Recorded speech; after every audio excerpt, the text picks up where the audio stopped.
Coming up tonight, the contract signing being dubbed a victory for nurses in the country, how the new agreement is expected to keep them home. Plus, guilty as charged. We'll tell you how a man used a defibrillator as a weapon during a hospital trauma room brawl. And later, the Dream North Foundation puts the spotlight on the work of Bahamian children's homes in a special ceremony.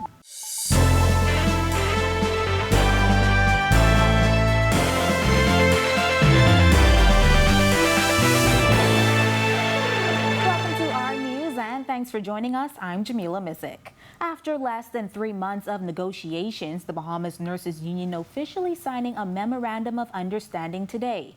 Officials are calling it a good first step to encourage nurses to remain in country, as many Bahamian nurses are relocating for a better way of life. BNU President Amantha Williams. This is a very important moment in all of our lives, and we are grateful. We are grateful to the Bahamian people for being patient with us. We are grateful when some days when you call us, you can't reach us quick enough, but we're right there. And we just ask you to have patience with us. And we are here to serve. I always tell all of these beautiful nurses that we are here to serve. It's not about the money. Yes, we need the money to survive. But what is it about? It's about caring for the people, your people, my people. If we don't, then what is going to happen? We have no country. Some key details of the agreement include a retention plan, a housing initiative for those nurses who qualify, and a disaster and pandemic stipend. Minister of State for Public Service Pierre Gloverul and Minister of Health and Wellness Dr. Michael Darville dubbing today's signing a victory for nurses in the country. We're losing nurses at high rates. Some don't want to leave, but don't have a choice because they have to survive. So the fight that Madam President put in for her members today, to God be the glory, is a victory for the nurses of this nation. Today, we are focusing on our nurses. But I warned the Junior Doctors Union, as well as the Consultant Doctors Union, to know that their issues are being addressed. In other news, a man who used the defibrillator as a weapon during a brawl in the trauma room at Princess Margaret Hospital has changed his plea to guilty. 30-year-old Brian King Miller Jr. caused more than $12,000 in damage to a Zoll cardiac monitor on December 11, 2021.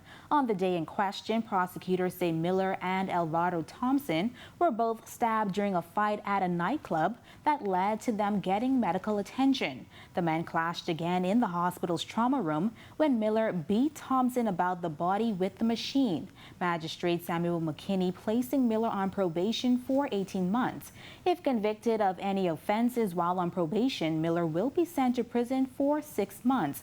Additionally, he has been ordered to compensate the hospital for the damaged machine. Failure to do so will result in a 1-month prison sentence. As for the fight that sent both Miller and Thompson to the hospital, the two did not press charges.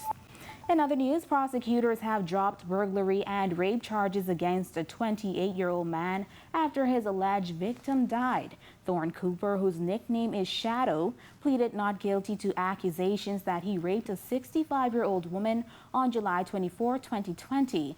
As a result of the death of the prosecution's key witness, Acting Director of Public Prosecutions Franklin Williams QC issued a noli prosequi in the case. Cooper, who has been in custody since 2020, will be released once his claim that he has no more pending matters is verified. In 2015, Cooper was convicted of assault with intent to rape and armed robbery. He was sentenced to 10 years in prison with credit for the 2 years that he had spent on remand. Now to another story we are following. The teenage boy that reportedly drowned on Tuesday in a canal in the Seabreeze community has still not been identified. Our news confirming with police this afternoon that the ID of the teenager is expected to be released this week. Police reported the alleged drowning on Tuesday when the boy, who appears to be around 13 or 14 years old, was found submerged in the canal around 3 p.m. that day. It was the second boy who died following a suspected drowning on New Providence in recent weeks. We are following this and we will bring you the latest. Meanwhile, as parliamentarians prepare to return to the House of Assembly in a matter of weeks, the Attorney General is outlining the government's legislative agenda for the next 9 months. Topping the list are amendments to Public Procurement Act. He says the next 9 months will also see the introduction of marijuana legislation and anti-corruption laws. Berthany McDermott has more. The Attorney General not holding back as he pointed out what he is calling issues with the bill in its current form. The AG says those issues are causing some trouble, resulting in the bill having to be rewritten. He says the act doesn't allow for government to act immediately. The problems were there are a few material issues with respect to the procurement and the ability for a government to react and govern in the best interests of its people. On Tuesday, Prime Minister Philip Davis said the act in its current form isn't workable, while admitting the Davis administration wasn't adhering to the act, which came into force on September 1st, 2021. Pinder also taking a jab at the former administration. They put in a regime that they couldn't operate. They didn't bring it into force for months and months and months. They brought it into force on the month that they called a snap election because they knew it was just going to be even more chaos for them. Also on the government's agenda is anti-corruption legislation, a promise made in the run-up to the last general election.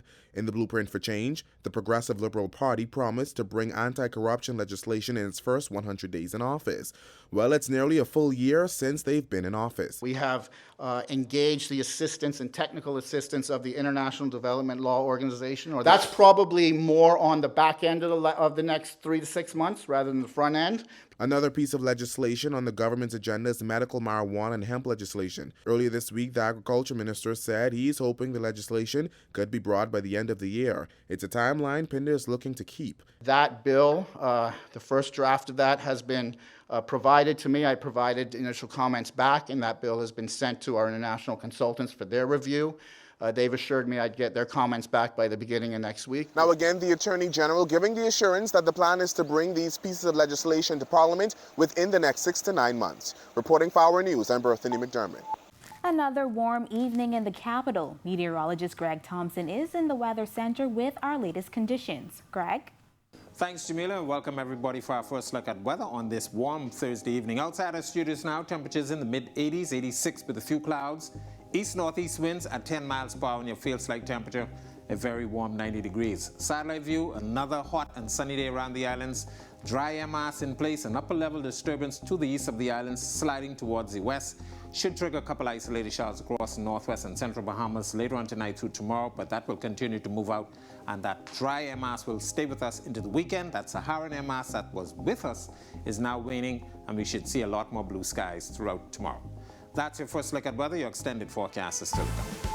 Still to come on Our News, time winding down to the start of the new school year, but possible construction delays may mean a later start for some students on Grants Bahama.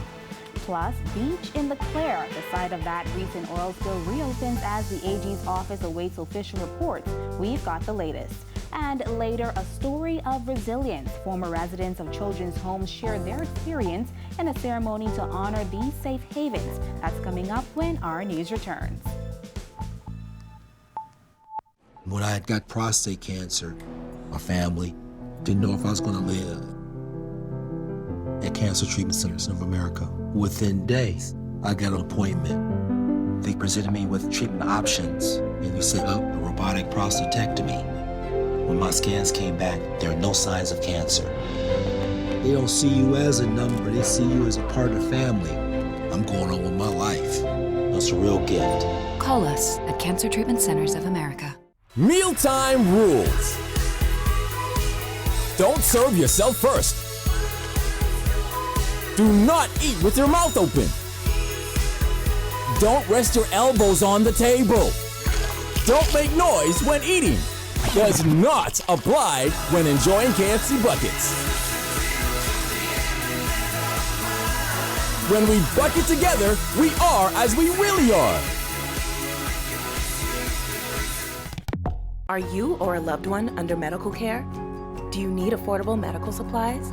Ports International is the largest home healthcare supplier. Medical supplies at the very best price, and you can even shop online. From hospital beds to wound care, wheelchairs to walkers, Ports is a one-stop shop for your medical supplies, and we accept insurance. We have online shopping and 2 locations to serve you. at the Airport Industrial Park and Shirley Street. We also ship to the Family Islands. Shop online and visit us on Facebook. Call Ports at 377-1771. We are a leading Bahamian bank, one of the largest publicly traded companies on BISX.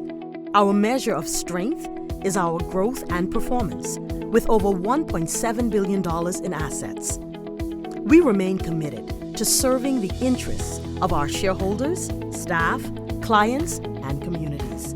The confidence to lead, the performance to remain. We are Commonwealth Bank, leader in personal banking services.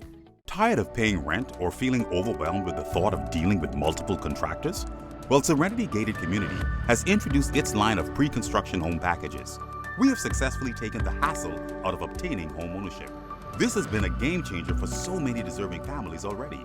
Your search ends here. Contact our exclusive agent, Desiree Mingo, at 376-0318 to take advantage of this opportunity of a lifetime. Connect with us on Facebook and Instagram. Serenity, welcome home. If you want real energy, just send on if you got on too. Good source of iron for me and for you. Make you feel like say you have energy for two. When you make a man flex with you and your cool work late, I left the gym after 2. Vigatan tonic at the remedy for some man for sue. So send on if you got on too. Vigatan. From your new energy you are defend. Just send on if you got on 10. Chunk up your body, drink and come again. Vigatan 2 are the remedy, my friend. Vigatan 2, good source of vitamin and iron for you.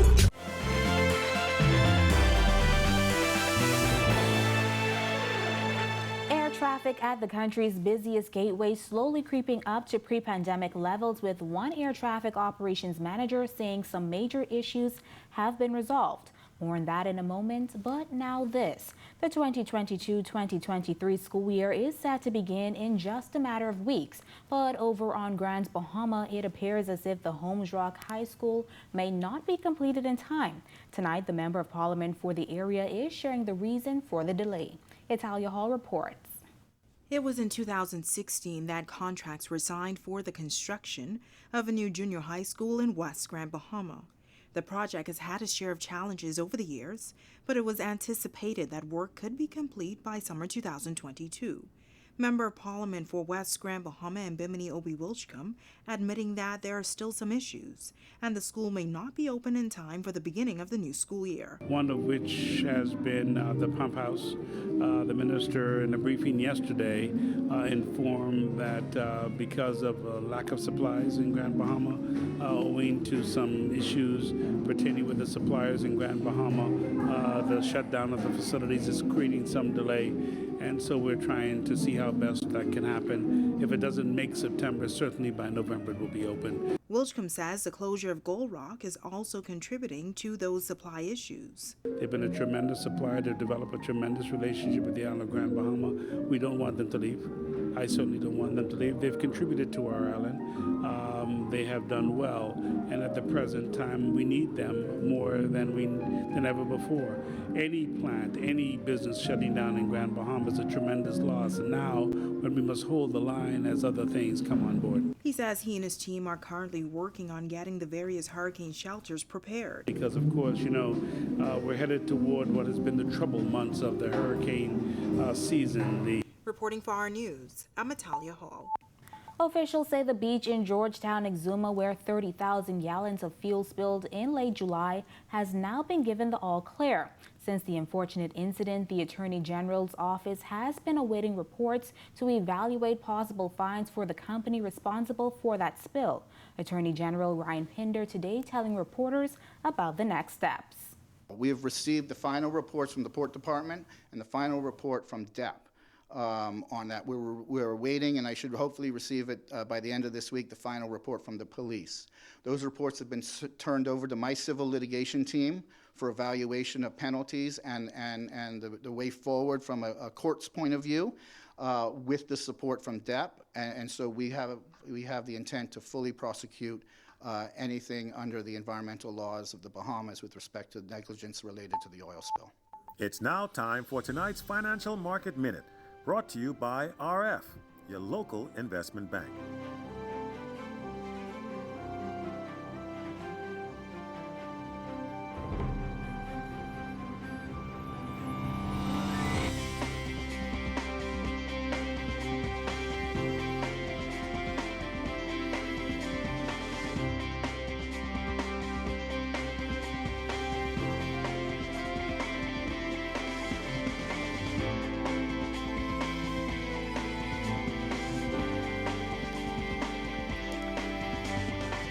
This has been your Financial Market Minute.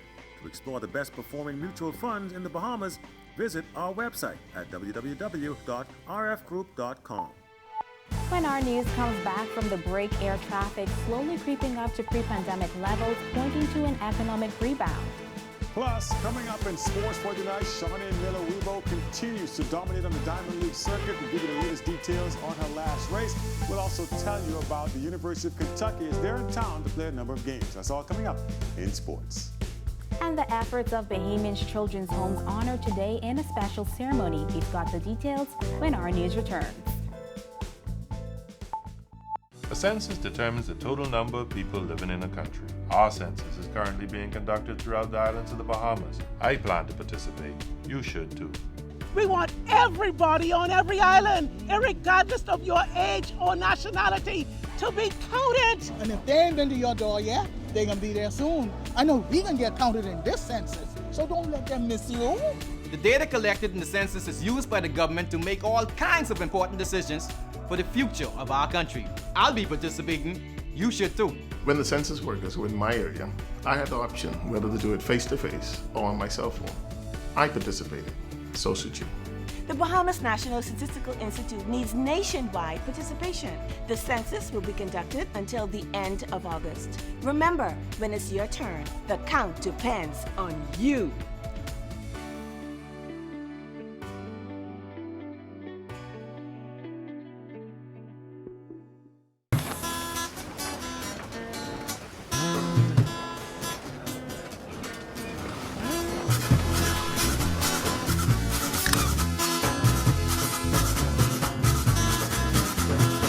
Once I had a girl, she called me Phil. Left me in the cold and pouring rain. So I decided to put her down. I took a trip to Point Town. When it comes to picking a pharmacy that is convenient and reliable, only one name comes to mind. WILMAC'S Pharmacy, a team of trusted and trained pharmacists ready to serve you with all your pharmaceutical and over-the-counter product needs. We carry beauty and hair supplies, as well as household and everyday supplies. Open 7 days a week from 7:30 a.m. to 8 p.m. NIB drug plan is accepted and delivery service is available. So call 323-1037 today or visit WILMAC'S Pharmacy on POINCIANA Drive opposite the University of the Bahamas. Opa!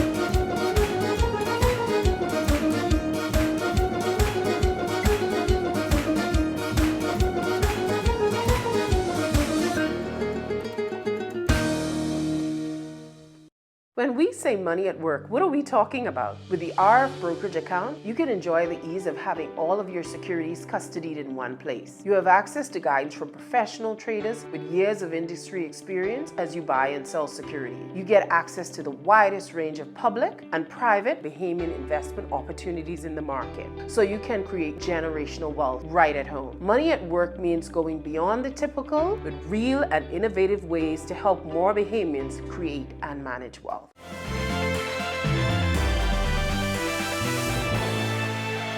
This is our news. Welcome back. Air traffic at the country's busiest gateway slowly creeping up to pre-pandemic levels, with one air traffic operations manager saying some major issues that have been plaguing the industry for years have been resolved. Bethany McDermott reports. Air traffic arrivals at Lynden Pinling International Airport for the first 6 months of 2022 showing a 10% difference when compared to the same period in 2019, signaling a return to pre-pandemic levels. Bahamas Air Navigation Services Authority Air Traffic Operations Manager Brian Wilson giving this breakdown of the numbers. As of 31st July, we're only 6% off of the traffic volume that we dealt with in 2019. In fact, for July of 2022, we're actually 1% ahead of July of 2019.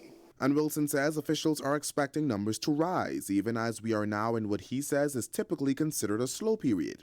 At the onset of the COVID-19 pandemic, the aviation industry saw a global crippling as airlines were grounded and countries saw lockdowns and curfews that lasted for weeks on end. During that time, Wilson says air traffic movements at the main gateway fell to about 58%. But Wilson says there were also periods in July 2021 where figures surpassed pre-pandemic levels. What we saw is that there was a real hunger to get back to normal for air travel to resume. And as soon as restrictions were lifted, the numbers sprang up. And during peak traffic periods, he says officials managed to keep delays and other issues to a minimum. Wilson also revealing that those issues have been resolved. I think on average, airborne delays we've been able to diminish by more than 50%. While he says there are still ways to go, operations are headed in the right direction. Reporting for Our News, I'm Berthany McDermott. Shawnee Miller-Weibo dominates in the Golden League in Monaco while a top university basketball team visits at Bahamas. Marcellus Hall is up now with sports. All right, thanks, Jamila. Welcome to Our Sports, everybody. I'm Marcellus Hall. Tell you what, Shawnee Miller-Weibo has been taking the Diamond League by storm this year, moving closer now to the 2022 Diamond League crown. Yesterday in action in Monaco. Let's take a look at that. Bahamian track star Shawnee Miller-Weibo at the Wanda Diamond League meet. Basketball for you last night at the Bahamas basketball courts. Dominican Republic national team taking on the University of Kentucky in town for a couple of games. Kentucky will play the Bahamas national team on Sunday as a part of their 4-game set. Last night, however, it was the DR's time to take to the floor. And let's just say this one would turn out to be a kind of a lopsided affair. Kentucky going on to win 108-56 ends up being your final score. Taking a look at the top scores for the Kentucky squad, they were led once again by Kaysen Wallace, who had 15 points. Also chipping in with a good night as well was Antonio Reeves, who finished up with 17 on the with 12 on the season on the game, and Oscar Shibwe finished up with 17 points. All in all, now Kentucky looking to continue their games. They play again tonight. That'll also be at the Bahamas basketball courts. And that is your look at sports here on this Thursday. I'm Marcellus Hall. Back to you. Don't go away just yet. We've got a story of resilience you don't want to miss as local children's homes are being honored for their efforts. And Greg is back in the Weather Center with all you need to know before making your weekend plans. Our news returns in a moment.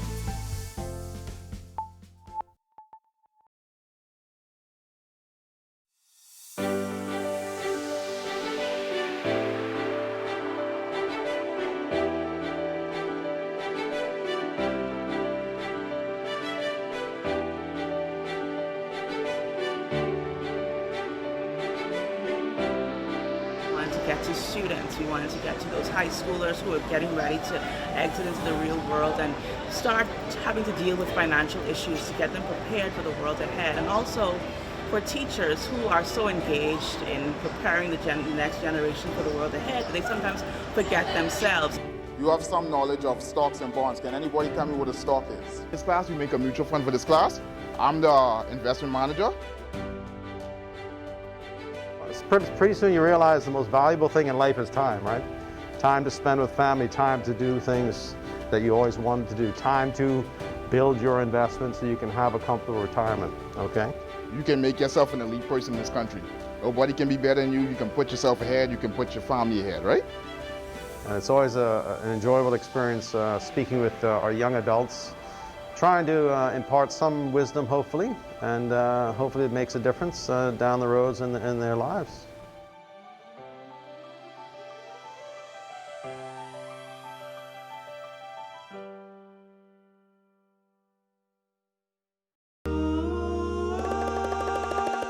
At Solomon's, we're all about family. We believe in quality brands and giving you what you need and more for every occasion. Our store is filled with items for the entire family, celebrating everyday living for you and those you love. Shopping is now more rewarding than ever with My Solomon's Smart Rewards. Shop Solomon's because family matters.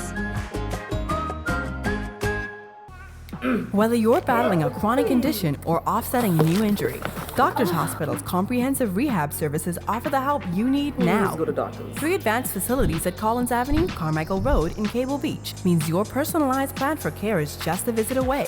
From physiotherapy to occupational therapy and speech and language pathology, our team approach is all about rebuilding together. For a full list of services, visit doctorshosp.com/rehabilitation. Doctors Hospital, trusted and best care now. Isn't your health worth it?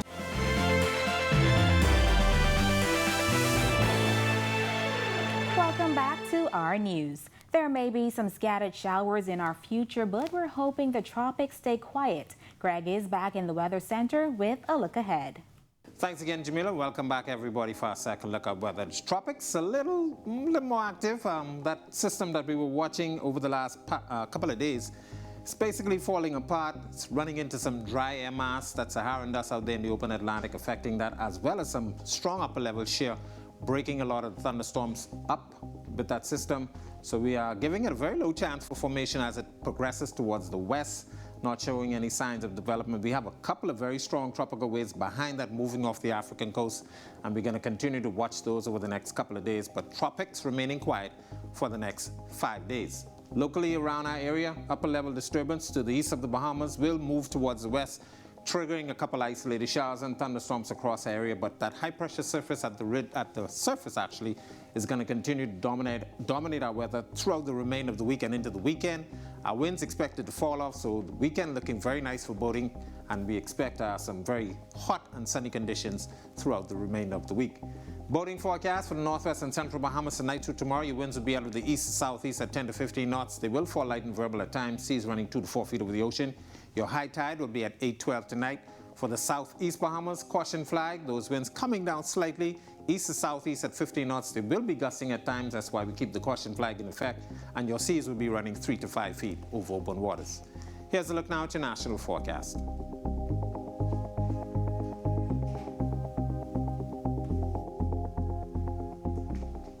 In your extended forecast, quiet weather expected throughout the remainder of the week. Isolated showers likely during the day and late night, but very warm temperatures and very quiet weather expected throughout the weekend into the weekend. That's a look at our weather. Make it evening, everybody. In our final story tonight, Bahamian children's homes have been places of refuge for many who have gone on to become productive members of our society. And today, the efforts of administrators and caretakers were highlighted in an event hosted by the Dream North Foundation. Marlena Leonard was there as the stories of those who were once residents in the system were told. When not focusing on children's literacy, the Dream North Foundation also works to promote the advancement of underprivileged minorities, aiming to protect women and youth who are survivors of abuse or sex trafficking, and those navigating foster care systems. One of the event's key speakers, Bernicia Bullard, had quite the story to share. Bullard describes her trauma-ridden early years with her mother before being taken in by other family members and eventually the state, living in 4 different children's homes. By the time she got to the Ranfurly Home for Children, she was determined to change her life for the better. While living at the Ranfurly Home for Children, she was fortunate to have private education, counseling sessions, etiquette classes, and incredible mentors that wanted her to succeed. Bullard says she went on to study psychology at University of the Bahamas and just last week received her master's from Walden University. I would like to encourage the boys and girls in the room today that can hear my voice. Commit to your studies. Find something you are passionate about doing. You have the ability to change your life. Be on good behavior. Speak to everyone with kindness. Let your voice be heard. Social Services Minister Obi Welchcombe says this kind of event is key for children who are wards of the state. I want to tell the stories of children who have been able to, despite the odds, rise to levels of great success and to find themselves, to recognize in our society we love them. Reporting for Our News, I'm Marlena Leonard. Thanks, Marlena. And for more stories like this and all of today's top stories, visit Our News Bahamas on Facebook. Thank you for joining us for Our News tonight. On behalf of the entire team, I'm Jamila Mizik. We'll see you right back here tomorrow night.